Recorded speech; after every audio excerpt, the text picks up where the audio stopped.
Champawat science city का CM ने किया भूमि पूजन। नशा मुक्ति केंद्र का किया शुभारंभ। सीएम आवास से कार्यक्रम में वर्चुअली जुड़े सीएम। देहरादून में कांग्रेस ने लोकसभा चुनाव तैयारियों पर किया मंथन। रायपुर विधानसभा के सभी पार्षद और नेता रहे मौजूद। जीत के लिए तैयार किया रोडमैप। जेल में फैली अव्यवस्थाओं पर सख्त। हाईकोर्ट राज्य सरकार से 10 दिनों में मांगा जवाब। अधिवक्ता श्रुति जोशी को एमएस क्यूरी नियुक्ति किया। देहरादून में पुलिस शिकंजे में मुख्यमंत्री के पूर्व निजी सचिव। टेंडर के नाम पर की करोड़ों की ठगी। आरोपी पर 3 राज्यों में दर्ज हैं 6 मुकदमे। होली से पहले मिलावटखोर हुए सक्रिय। हल्द्वानी में खाद्य सुरक्षा विभाग ने की छापेमारी। नकली मावा और पनीर बरामद। देवभूमि में बदलने लगा मौसम का मिजाज। मैदानी क्षेत्र में बढ़ने लगी तपिश। मौसम विभाग ने गर्मी के लिए तैयार रहने का किया अलर्ट। आप देख रहे हैं के न्यूज, खबरों का सारथी। नमस्कार, उत्तराखंड की खबरों के साथ मैं हूं मनोज मानस। अहम खबर के साथ बुलेटिन की शुरुआत करते हैं। लोकसभा चुनाव की आचार संहिता लागू होने से ठीक पहले मोदी सरकार ने महंगाई के मोर्चे पर बड़ा फैसला लिया है। दरअसल सरकार ने एक तरफ जहां रसोई गैस के दामों में 100 रुपए की कटौती की, तो वहीं डीजल और पेट्रोल के दामों में भी कटौती की है। केंद्र के फैसले के बाद पेट्रोल और डीजल की कीमतों में 2 रुपए प्रति लीटर की कमी आई है। महंगाई के मोर्चे पर घिरी मोदी सरकार का यह मास्टर स्ट्रोक माना जा रहा है। वहीं चुनाव से ठीक पहले केंद्र के बाद अब धामी सरकार ने कर्मचारियों को अपने फैसले से खुश किया है। हमारी रिपोर्ट देखिए। देश में होने वाले लोकसभा चुनाव के लिए जल्दी आचार संहिता का ऐलान होने जा रहा है। चुनावी दंगल को जीतने के लिए सभी राजनीतिक दल अपनी अपनी तैयारियों में लगे हुए हैं। इसी बीच मोदी सरकार ने चुनाव से ठीक पहले महंगाई के मोर्चे पर बड़ा फैसला लिया है। दरअसल सरकार ने एक तरफ जहां रसोई गैस के दामों में 100 रुपए की कटौती की है, तो वहीं दूसरी ओर पेट्रोल और डीजल के दामों में भी कटौती की है। केंद्र के फैसले के बाद पेट्रोल और डीजल की कीमतों में 2 रुपए प्रति लीटर की कमी आई है। महंगाई के मोर्चे पर घिरी मोदी सरकार ये मास्टर स्ट्रोक माना जा रहा है। वहीं तेल के दामों में आई कमी को लोगों ने नाकाफी बताते हुए सरकार से दामों में और अधिक कटौती की मांग की है। ये 2 रुपए में क्या हो रहा है? 2 रुपए में तो कुछ भी नहीं हो रहा। कम से कम 80 रुपए या 85 तो होने चाहिए। 10-15 रुपए कम होने चाहिए पेट्रोल में भी जी। अगर ये चुनाव जैसा आ रहा है, अगले चुनाव में थोड़ा बहुत पैसे तो कम होने चाहिए। अगर वही हिसाब रहेगा। और तो तेल भी काफ़ी ज़्यादा हो रखा है महंगा। 100 रुपये जैसा कम से कम 10-15 रुपये तो घटने चाहिए। हाँ, ये तो बड़ी खुशी की बात है। ये लोकसभा चुनाव जो भी आने वाले हैं, हमारे मोदी जी, नरेंद्र मोदी जी प्रधानमंत्री जो भी कर रहे हैं बहुत ही सुंदर और अच्छा काम कर रहे हैं। और उन्होंने क्या है कि इतना काम किया, गरीबों को मकान दिए, घर घर में पानी पहुंचाया।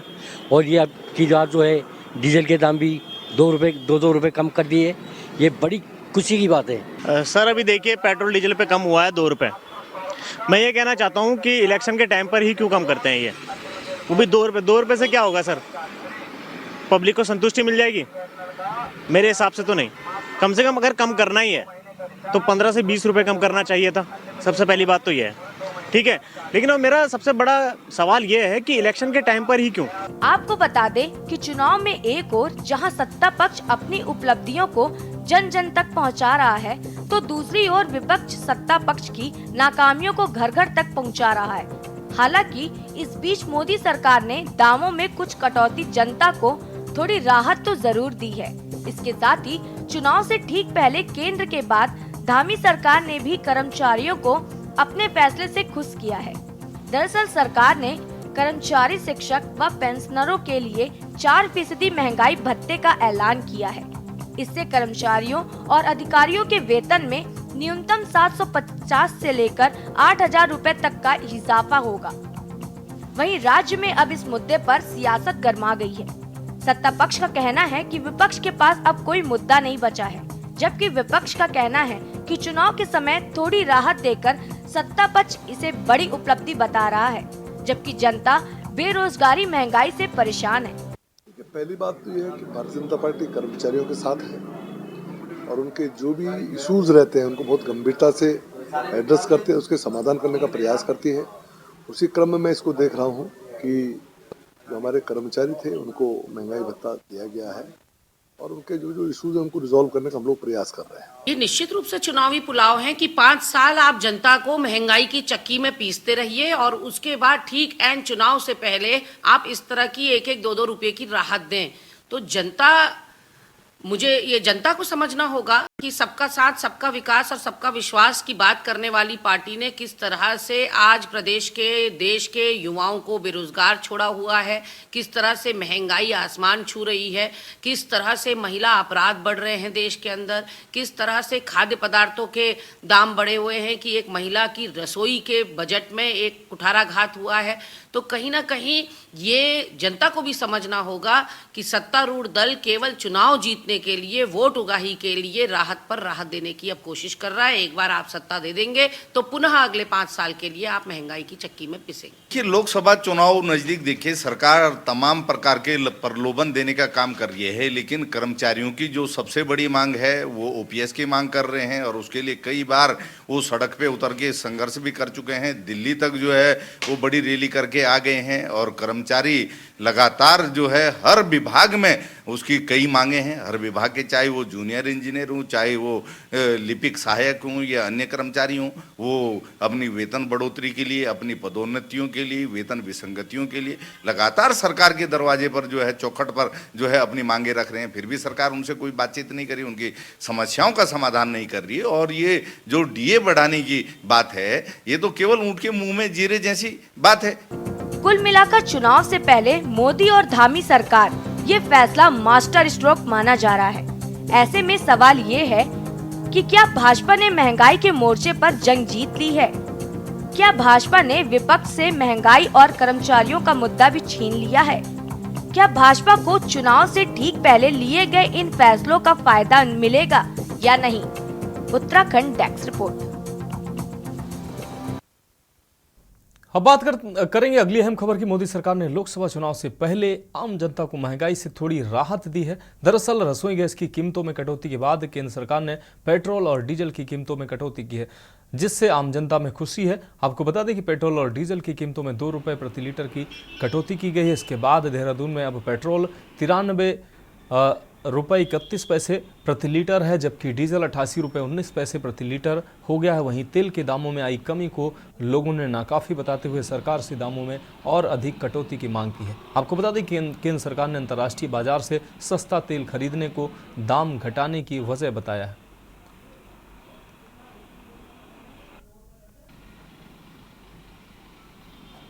ये 2 रुपये में क्या हो रहा है? 2 रुपये में तो कुछ भी नहीं हो रहा। कम से कम 80 रुपये या 85 तो होने चाहिए, 10-15 रुपये कम होने चाहिए पेट्रोल में भी। जी, अगर ये चुनाव जैसा आ रहा है, अगले चुनाव में थोड़ा बहुत पैसे तो कम होने चाहिए। अगर वही हिसाब रहेगा, और तो तेल भी बहुत काफ़ी ज़्यादा हो रखा है महंगा, 100 रुपये जैसा, कम से कम 10-15 रुपये तो घटने चाहिए। हाँ, ये तो बड़ी खुशी की बात है। ये लोकसभा चुनाव जो भी आने वाले हैं, हमारे मोदी जी, नरेंद्र मोदी जी प्रधानमंत्री जो भी कर रहे हैं, बहुत ही सुंदर और अच्छा काम कर रहे हैं। और उन्होंने क्या है कि इतना काम किया, गरीबों को मकान दिए, घर घर में पानी पहुंचाया, और ये अब की बात जो है डीजल के दाम भी 2 रुपये कम कर दिए। ये बड़ी खुशी की बात है। सर अभी देखिए पेट्रोल डीजल पे कम हुआ है 2 रुपये। मैं ये कहना चाहता हूँ कि इलेक्शन के टाइम पर ही क्यों कम करते हैं ये, वो भी 2 रुपये। 2 रुपये से क्या होगा सर? पब्लिक को संतुष्टि मिल जाएगी? मेरे हिसाब से तो नहीं। कम से कम अगर कम करना ही है तो 15 से 20 रुपये कम करना चाहिए था। सबसे पहली बात तो ये है, ठीक है। लेकिन अब मेरा सबसे बड़ा सवाल ये है कि इलेक्शन के टाइम पर ही क्यों? और टाइम पर क्या हो जाता है कि इलेक्शन आ रहा है, हमें वोट चाहिए, हमें जीतना है। ऐसे नहीं होगा ना सर, आपको मतलब करना ही पड़ेगा पूरा। ये करो 20-25 रुपये कम करो, लेकिन थोड़ा लॉन्ग टाइम के लिए करो। अब बढ़ेंगे अगली खबर की ओर। खबर हरिद्वार से है, जहां लोकसभा चुनाव 2024 का बिगुल बज चुका है। तमाम राजनीतिक पार्टियों ने प्रत्याशियों की घोषणा भी शुरू कर दी है। वहीं पूर्व मुख्यमंत्री त्रिवेंद्र सिंह रावत ने भाजपा से प्रत्याशी बनाए जाने के बाद चुनावी शंखनाद किया है। नारसन बॉर्डर से रोड शो करके जनता का समर्थन जुटाया है। बता दें कि रोड शो रुड़की, बहादुराबाद, ज्वालापुर, हरिद्वार, हरिपुर कला, रायपुर, रायवाला से होते हुए देहरादून पहुंचेगा।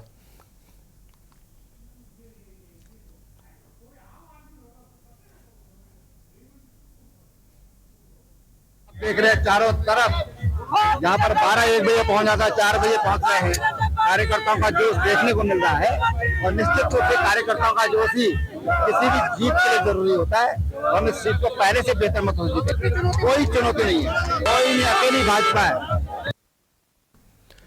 लोकसभा चुनाव का बिगुल बज चुका है। वहीं चुनाव में किस्मत आजमाने वाले उम्मीदवार भी अपनी चुनावी जमीन तैयार करने में जुट गए हैं। भारतीय जनता पार्टी के द्वारा उत्तराखंड में सभी 5 सीटों पर अपने प्रत्याशियों के नाम की घोषणा कर दी गई है। वहीं हरिद्वार लोकसभा सीट से भाजपा का टिकट मिलने के बाद लोकसभा क्षेत्र में पहली बार पहुंचने पर त्रिवेंद्र सिंह रावत ने अपनी छाप छोड़ी। नारसन बॉर्डर से शुरू हुए त्रिवेंद्र सिंह रावत का रोड शो रुड़की तक पहुंचा, जिसमें भारी संख्या में भाजपा कार्यकर्ता मौजूद रहे। जगह जगह त्रिवेंद्र सिंह रावत का भाजपा कार्यकर्ताओं के द्वारा भव्य स्वागत किया गया। खुशी है कार्यकर्ताओं में, मेरे पास कोई शब्द नहीं है उनके प्रेम को व्यक्त करने के लिए। और किस तरह के भारी फल आज सड़कों पर आता है, तमाम कार्यकर्ताओं को और यहाँ को बहुत धन्यवाद देता हूँ।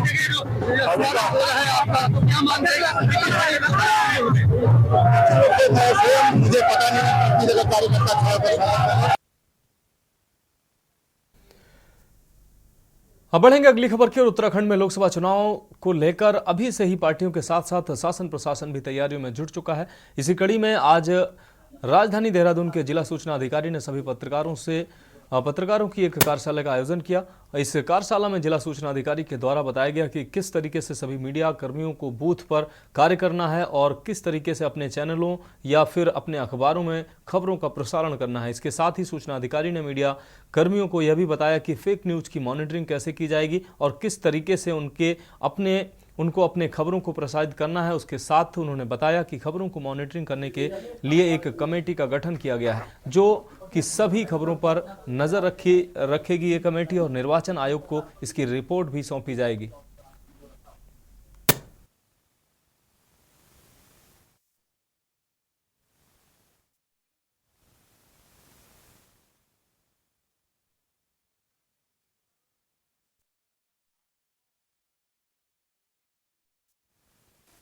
मीडिया अभिमुखीकरण पर एक कार्यशाला का आयोजन किया गया। इसमें आगामी लोकसभा सामान्य निर्वाचन 2024 की तैयारी को लेकर कार्यशाला में मीडिया के साथ पेड न्यूज एवं फेक न्यूज के बारे में जानकारी से अवगत करा दिया गया। और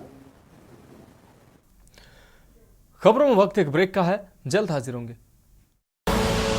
आप देख रहे हैं के न्यूज, खबरों का सारथी। ब्रेक के बाद उत्तराखंड की खबरों में एक बार फिर से आपका स्वागत है। अब रुक करेंगे अगली खबर का। पौड़ी लोकसभा सीट से भाजपा प्रत्याशी और पूर्व राज्यसभा सांसद अनिल बलूनी ने पौड़ी की जनता को तारामंडल और माउंटेन म्यूजियम की सौगात देने के लिए दोनों संस्थानों का रांसी मैदान के समीप पहुंचकर शिलान्यास किया। बलूनी ने चिन्हित भूमि का निरीक्षण करते हुए भूमि पूजन कार्यक्रम में शिरकत किया। वहीं पौड़ी लोकसभा सीट से भाजपा प्रत्याशी बनने पर अनिल बलूनी खंडोलिया मंदिर पहुंचे और यहां जीत के लिए भगवान का आशीर्वाद भी लिया।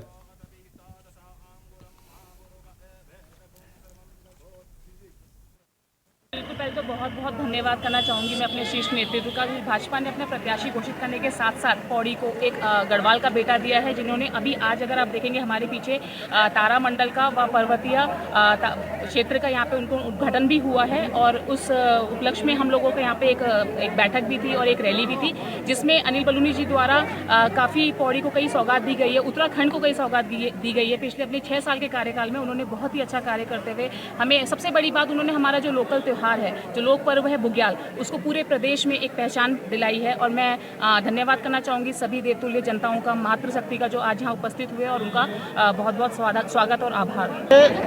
जाति का संबंध नहीं है और जो लोग जाति से बात करते हैं मैं उसको अच्छा नहीं मानता, लेकिन अनिल बलूनी जी पूरे देश में चर्चित नाम है, मीडिया के राष्ट्रीय संयोजक हैं, मोदी जी और अमित शाह जी के नज़दीकी हैं और इस क्षेत्र के लिए गौरव की बात है कि उनको प्रत्याशी बनाया है। हम सभी लोग बड़े हर्षित और उत्साहित हैं क्योंकि पौड़ी में पहली बार एक ऐसा कार्य हो रहा है जिसको देखने के लिए अन्य जनपदों से भी लोग आएंगे और बहुत संख्या में लोग आने वाले हैं। पर्यटक भी यहाँ आएंगे और छात्रों के लिए भी और जो खगोल वैज्ञानिक हैं उनके लिए भी ये एक केंद्र बन रहा है जिससे कि उनको जानकारी उपलब्ध होगी। पौड़ी में तारामंडल और माउंट म्यूजियम जो बन रहा है एक बड़ी सौगात है पौड़ी के लिए और इसमें जो है आदरणीय बलून जी का मैं आभार व्यक्त करता हूं कि उन्होंने। देखिए, अब पूरे देश के अंदर एक ही चर्चा है कि भारतीय जनता पार्टी 400 से पार होने वाली है। इसी प्रकार से उत्तराखंड के अंदर अब ये कोई किसी को शक नहीं है कि 5 सीटें जीतेंगी। अब यही चर्चा है कि उत्तराखंड के अंदर 5 सीटों में सबसे अधिक बहुमत के साथ कौन सी सीट जीतेगी। तो हमारे कार्यकर्ताओं ने संकल्प लिया सबने कि हमारे गढ़वाल लोकसभा से 5 लाख से अधिक वोटों से भारतीय जनता पार्टी विजयी हो और एक कीर्तिमान बनाए। इसके लिए सब कार्यकर्ताओं ने संकल्प लिया है और आने वाले समय में इसके लिए कार्य करेंगे। पौड़ी और इसके आसपास के क्षेत्र की आर्थिकी के लिए, यहाँ की में विकास के लिए, पर्यटन के विकास के लिए हम लोगों ने यहाँ पर एक तारामंडल और एक माउंटेन म्यूजियम का निर्माण किया है।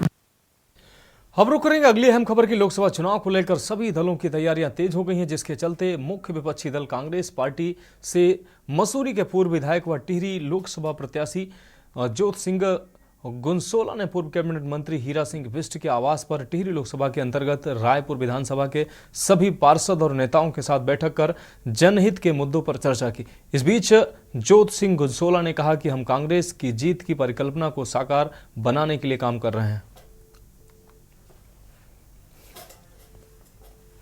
रणनीति हमारा सबसे पहला काम तो ये है कि हम अपने कार्यकर्ताओं, अपने जो पार्षद हैं, अपने जो एमएलएज हैं, एक्स एमएलएज हैं, मिनिस्टर्स हैं, इन सब के पास जाकर इनका आशीर्वाद ले लें और उसी प्रक्रिया में हम मिले भी हैं और चल भी रहे हैं। आज मैं रायपुर में आया हूँ। रायपुर के सभी पार्षद और पार्टी के नेता जो हैं आदरणीय बिष्ट जी के नेतृत्व में यहाँ पर बात कर रहे हैं और इस जीत की परिकल्पना को साकार बनाने का काम करें। रणनीति हमारी ये है कि भाई बूथ अगर वो तो कहते हैं मजबूत, मैं कहता हूँ सबसे ज़्यादा मजबूत। अगर मतदाता जो है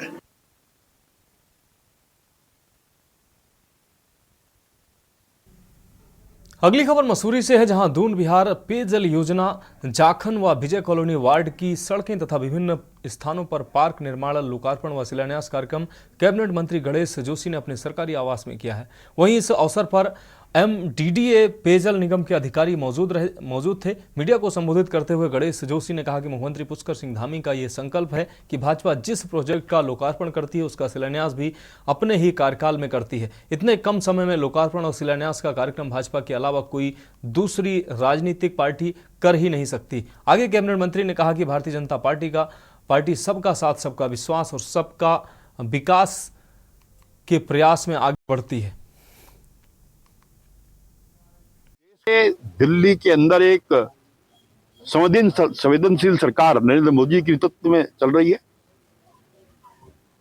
जहां विश्व में आप देखें अन्य देशों में अगर आप दाम देखें, चाहे तेल के हों चाहे यूरिया के हों, कितने ज्यादा हैं उसकी अपेक्षा हमारे देश में कम है। इसके लिए मैं प्रधानमंत्री जी को साधुवाद देता हूं, बधाई देता हूं कि आप आम जनता की चिंता करते हैं, उनके बारे में सोचते हैं।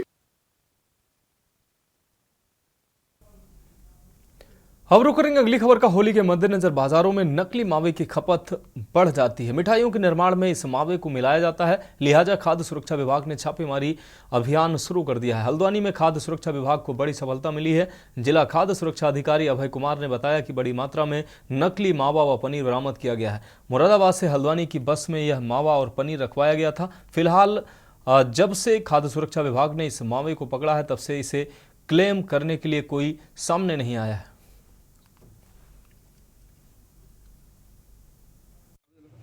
खाद्य सुरक्षा अधिकारी देहरादून महोदय द्वारा हमें निर्देश दिया गया कि अपने ज़िले में सघन अभियान करके और जो बाहर से, खासकर जो बाहर से आ रहा है संदिग्ध पदार्थ, उस पर आप लगातार नज़र रखिए और चेकिंग करते रहिए। इसी क्रम में आज हमने सवेरे जो है लगभग 5.5-6 कुंटल के आसपास मावा पकड़ा है और 80 किलो पनीर पकड़ा है।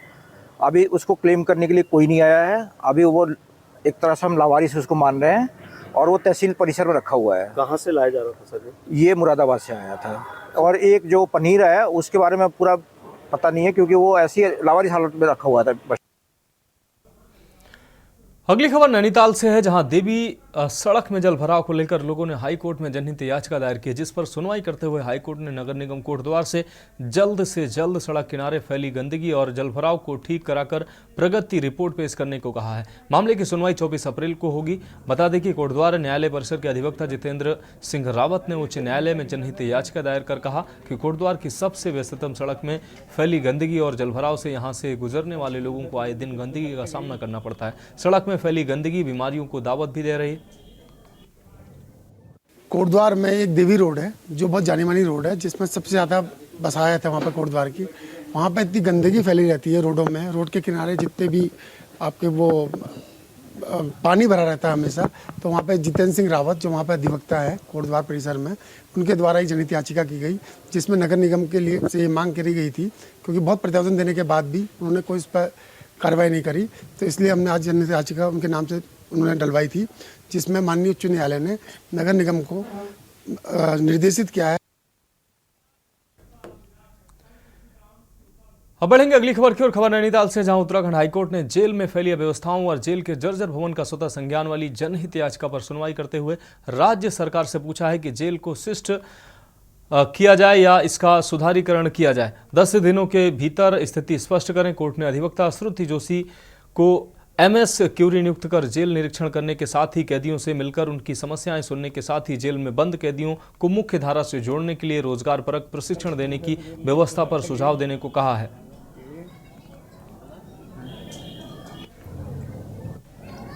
रिपोर्ट पर माननीय न्यायालय ने आज संज्ञान लेते हुए सुओ मोटो PIL इंटरटेन करी है, जो कि नैनीताल जेल की मूलभूत सुविधाओं और भवन की स्थिति के बारे में है।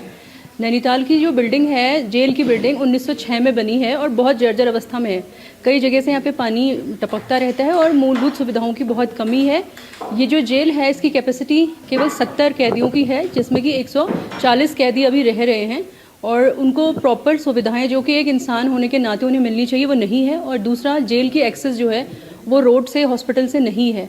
और दूसरा ये है कि ये बहुत सेंसिटिव जोन में है, जहाँ पे कई बार लैंडस्लाइड की संभावनाएं हैं। तो इस सब को ध्यान में रखते हुए IG प्रिजनर जो हैं वो पर्सनली अपीयर हुई कोर्ट में VC के माध्यम से, और उन्होंने तो उत्तराखंड की खबरों में अभी के लिए मेरे साथ इतना ही। मुझे दीजिए इजाजत और आगे आप देखिए कि न्यूज इंडिया का खास कार्यक्रम मंथन। आप देख रहे हैं के न्यूज, खबरों का सारथी।